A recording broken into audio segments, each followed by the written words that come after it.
Hello, it's David from David Savery Electrical, and in this video we're going to be looking at insulation resistance. I was out yesterday on an emergency call tracking down a nuisance RCD trip in which I was using the insulation resistance function of my multifunction tester to find the cause of the fault. In this case it was on a lighting circuit, so I disconnected the circuit at source and disconnected again at a halfway point, then tested the insulation resistance of each half to find which was bad and on which rooms I should be concentrating my efforts. As it turned out, the fault was down to a small amount of condensate water ingress into a Class 1 fan in the downstairs loo, which is unusual in itself as you're unlikely to find a Class 1 fan for that sort of application these days. Bathroom style fans are now all Class 2 as far as I know, so no earth is required and it's not so easy to trip an RCD in such a device. Although if there is an earth provided in the wiring to that fan and water gets into the fan between that earth and the line or neutral terminals, then a trip would still occur. Anyway, this fan that was on site yesterday was fitted when the house was built 40 odd years ago. They don't make them like that anymore, so it's done well to last this long, but with the supply removed the fault was cleared and the lights are now back on and the invoice is in the post. We'll go back to fit a new fan on another day when there's less snow around and when it's not the weekend. Okay, so that's a boring story, but it shows what happens when the insulation between live parts breaks down or is compromised by external influences such as water. It can cause the protective device to operate. Now on that fault, my tester registered no continuity to earth from line or neutral, but by pressure testing it with the 500 volt insulation resistance test function, I was able to see that there was a fault on that side of the circuit. And this is a situation where a normal electronics hobbyist multimeter wouldn't have detected the fault and where a proper electrician's tester was required. The fault was only detectable when the wiring was placed under load, so an ordinary ohm meter, which can only be used under no load conditions, wouldn't have cut the mustard. For this video I'll take a closer look at the insulation resistance and I'll show you what happens when you overcome that resistance, hopefully to semi-dramatic effect, so prepare to get excited.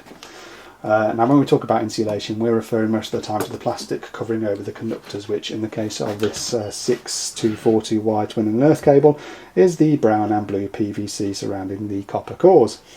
The earth core in this type of cable of course has no jacket, but nonetheless requires a green-yellow sleeving at the termination points to comply with regulation 514.4.2. The brown and blue jackets over the live cores here form the basic insulation, the last barrier between you and the conductive metalwork within. And regulation 526.8 requires that such basic insulation is always enclosed, so you should never see these colours in a live circuit, as they should be contained within trunking, conduit, an outer insulating jacket such as the grey PVC coating on this cable, or they should be inside the enclosure of the appliance or electrical item they're connecting to. So to illustrate the point, you shouldn't see something like this.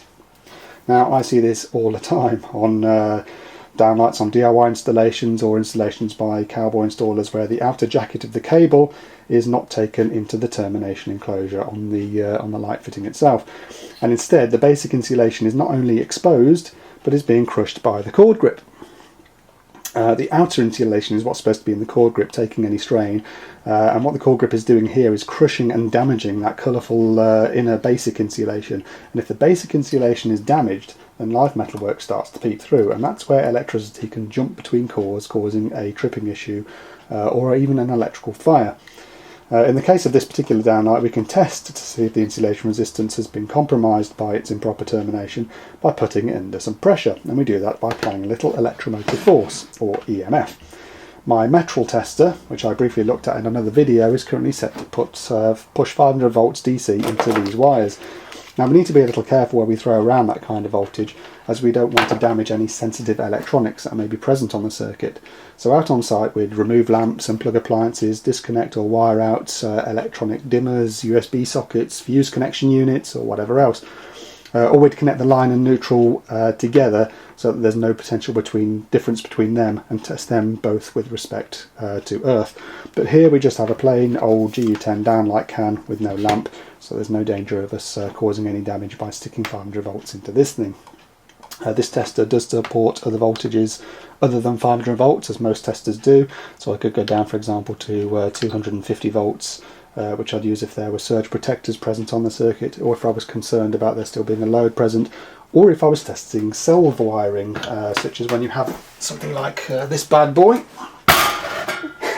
This huge transformer used to power self lighting on several halogen lamps, 12 watt halogen lamps on a long cable, and if we wanted to test that cable, we'd do that test at 250 volts. Don't see so many of those these days, thankfully. This tester does also go up to 1000 volts, but 500 volts is the normal test setting. That's what we're mainly going to be playing with today. Now, regardless of which conductor on the cable here I shove 500 volts into via the brown clip, there should be no current leakage to whichever conductor has the blue clip connected to it. If the tester detects a flow of current between the two test clips when the voltage is applied to the cable, then that indicates our applied EMF is jumping, if you like, from one conductor to another. We know it's not going through a load to get from line to neutral, as there's no lamp fitted, no load in this case, so there shouldn't be anything between either line and neutral or one of the live conductors and earth, and even if there was a lamp fitted, there shouldn't be anything between the live conductors and earth in this case. So let's try this here and see if there are any surprises. So if we stick the brown onto the brown, and we'll put the blue on the earth for the moment, and we'll test between effectively line and earth, 500 volts, and what we should see here is the tester go off scale high, full scale deflection over 999 megaohms. We can also do that test between the line and neutral cores, hopefully with the same result, and of course with neutral earth. So we've tested all cable combinations, and we've determined that between them there's no breakdown of insulation that's causing any current leakage between the cores.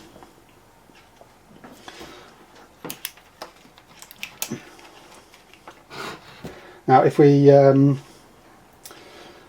although this downlight isn't properly terminated, we can say the insulation between the cores has not been compromised electrically, but that's not to say that the insulation is in a safe condition.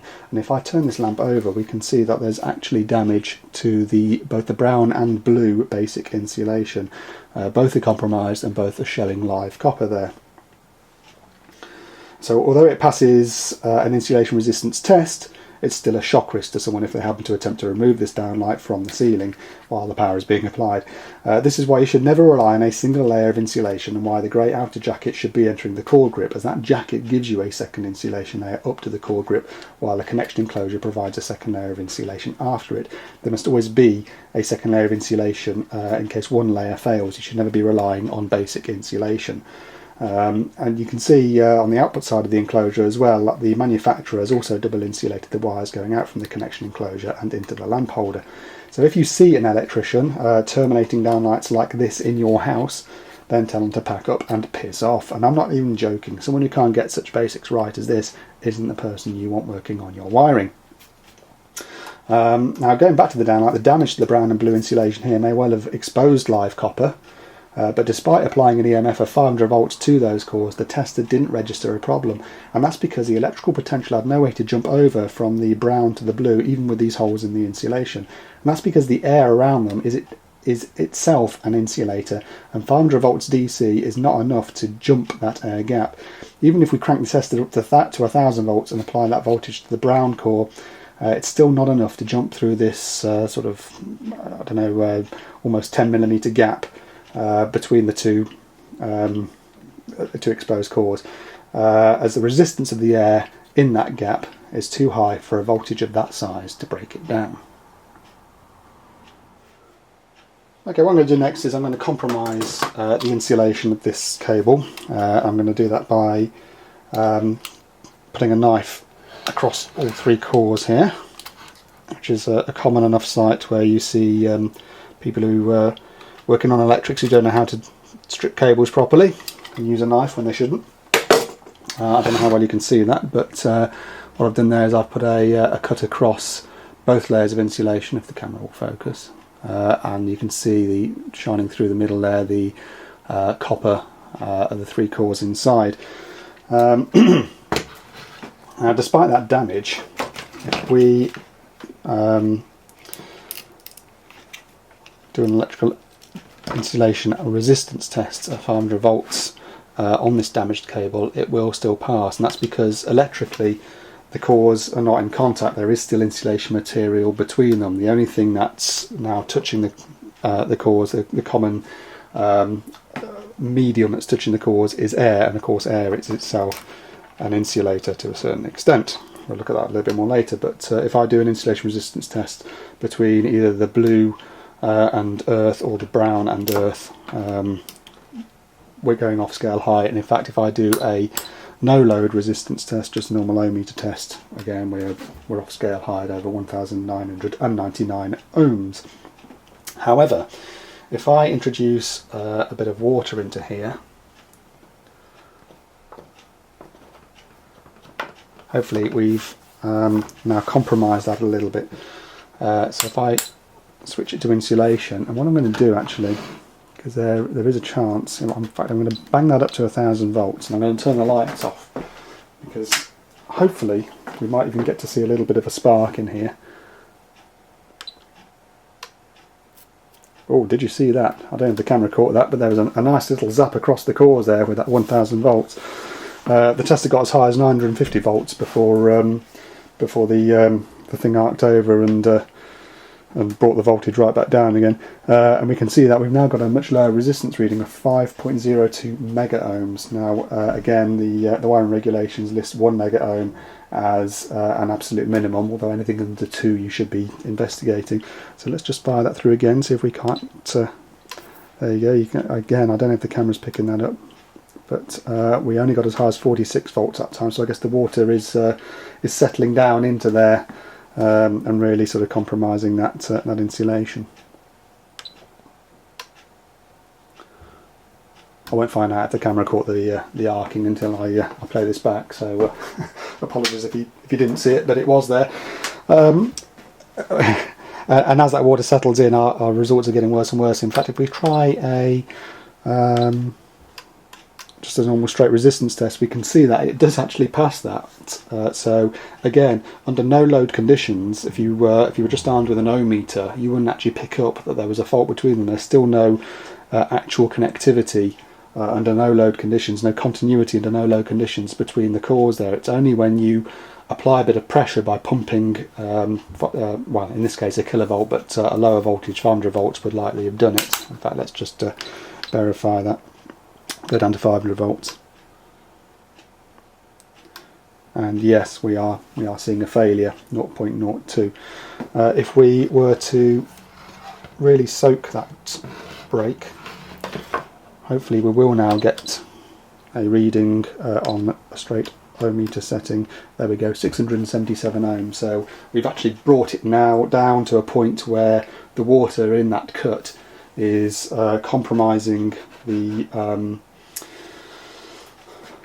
electrical qualities of the cable completely, so that even under no load conditions we now have a resistance reading. And of course, if we try to apply any kind of voltage through that, it's just going to straight short across, because our resistance is now so low. Very good. Okay, so we've used water here to compromise the effectiveness of the damaged insulation, but it could be other influences, such as a screw or nail penetrating a cable hidden in a wall, close proximity to a hot water pipe. If installed outside, then UV exposure, heat and cold, they can damage the cable.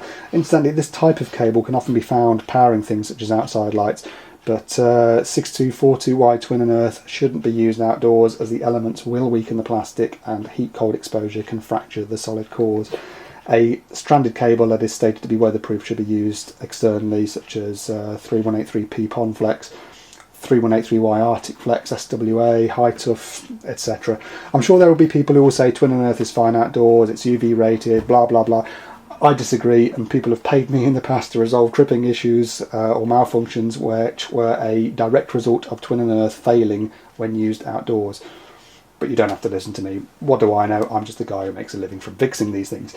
Anyway, it doesn't have to be an external influence weakening or compromising the insulation. A cable can be damaged through over-bending, over-twisting, by crushing, even by just a breakdown of their construction materials. And this is why older houses with rubber insulation need rewiring, as the rubber that was used back in like the 1950s or so loses its flexibility and turns hard and brittle, causing it to flake off. Now we are getting towards the fun part. I did promise a smidgen of excitement earlier in the video, but first of all, just to say that there is no such thing as a perfect insulator. All insulating materials have their breakdown points, and if you have a big enough EMF, then you can push electricity through absolutely any material. For a material like glass or plastic, you may need a hell of an EMF to overcome it, depending on how thick it is and the properties of its makeup, but if you can generate enough electrical potential, then you can overcome the resistance of the material you want to push it through. The results may not be pretty, but there you go. And an electrical arc is something most sparkers have experienced, and indeed we hopefully caught one on camera earlier in the video when we pushed 1000 volts through that damaged cable. Albeit when most sparkers see sparks, it's often only on a tiny scale. But an arc is usually an example of electricity jumping between conductors or between conductors and grounded parts by overcoming the insulation resistance of the air between those parts. Earlier it was overcoming the resistance of the water, but most of the time it's air surrounding the live parts that the arc is overcoming. And I can demonstrate that with this 10 kilovolt neon sign transformer, which I picked up second-hand over 10 years ago. This bad boy is made by an Italian company called Fart, I kid you not. Their website can be found at fart-neon.com. In a previous life, this transformer excited neon gas in a tube to illuminate a shop sign or such, but here I have it connected to two barbecue skewers in a don't try this at home kind of deal to form a device called a Jacob's ladder.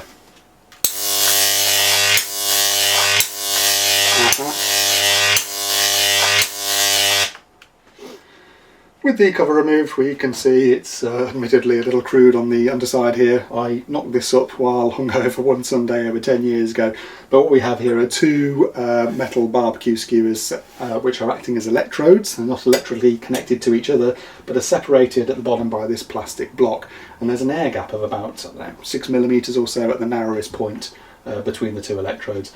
These then electrically connect back to the output of our transformer. Now the air within that air gap has a relatively high insulation resistance, and if I were to connect my metal to it and perform either a 500 volt or 1000 volt insulation resistance test between the two electrodes, we would get back a reading that's off scale high. It's over 999 megaohms on the metal. I'm not going to do it because I'll have to disconnect my Fart transformer to do so, but take my word for it, these two are not electrically connected together, and the air gap between them is such that even at the 1000 volt setting, it's not enough for the EMF to traverse the insulation of that air gap. Obviously the conductivity or resistance of an air gap, like the water we looked at earlier, depends on its makeup, depends on temperature, humidity, various other factors. But we can overcome an air gap in this kind of atmosphere, at this kind of temperature, if we have about 10,000 volts to play with, which is handy because that's exactly what my transformer is going to put out. And when that large EMF is applied, it's going to create a potential difference between the anode and the cathode electrodes, so large that it overcomes the insulation of the air at the narrowest point where the resistance is lowest. It's going to exceed the breakdown voltage of the air in this gap and form a spark with an audible snap. You'll hear a good crack in the air. So you'll get a spark between the electrodes at this lower point, which ionises the air, reducing its electrical resistance and effectively short-circuiting the output of the transformer, which will cause the output to voltage to drop, but a current path to open between our two electrodes here. This will heat the air at this point, causing the heated ionised air to rise in a plasma arc up the length of the V shape of the electrodes. But obviously the further up it goes, the wider that air gap is and the harder it is for that arc to maintain breaking down the resistance of the air until such point where it finally fails and snaps. And you can actually smell the ionised air in the room. It smells like a reprographics room if you've ever been in a room with heavy printing or photocopying. Those devices also use high voltage charges in their operation, which ionises the air, causing that telltale smell. Now, I reiterate, this is not something to be playing with at home. A 10 kilovolt arc is a dangerous plaything. So I'm going to stand back and we'll have a look at it in action, and I'll see if I can get some slow motion video on my phone actually. We should see, like I say, a nice bright arc, bluish arc form down the bottom here, and then rise in a yellowish fiery plasma up towards the top of the V.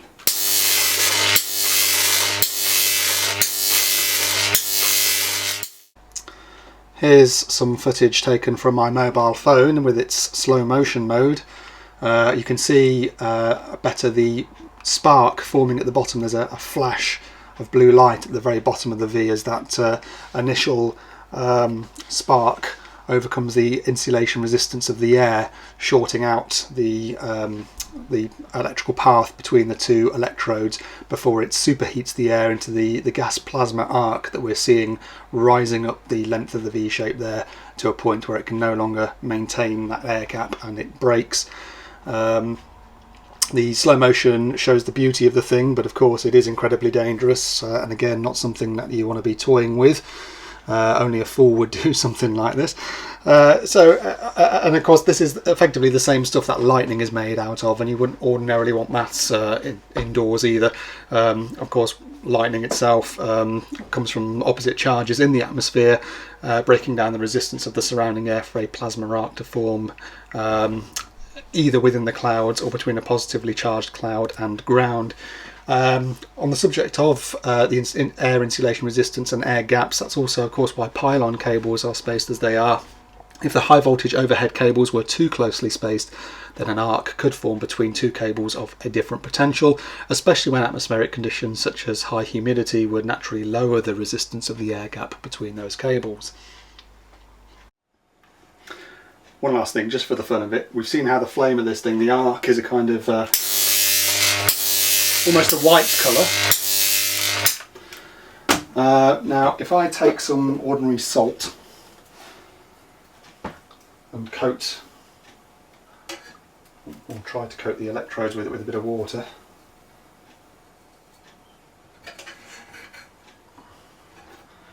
what should happen is the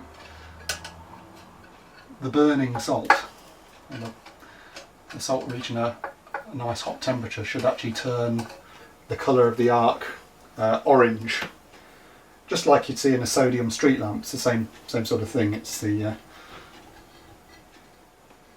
same colour.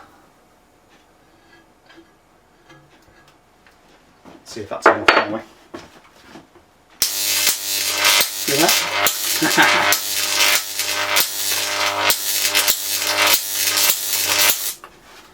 Exciting stuff. And that angry orange flame brings this video about insulation resistance to a close, so thanks for watching.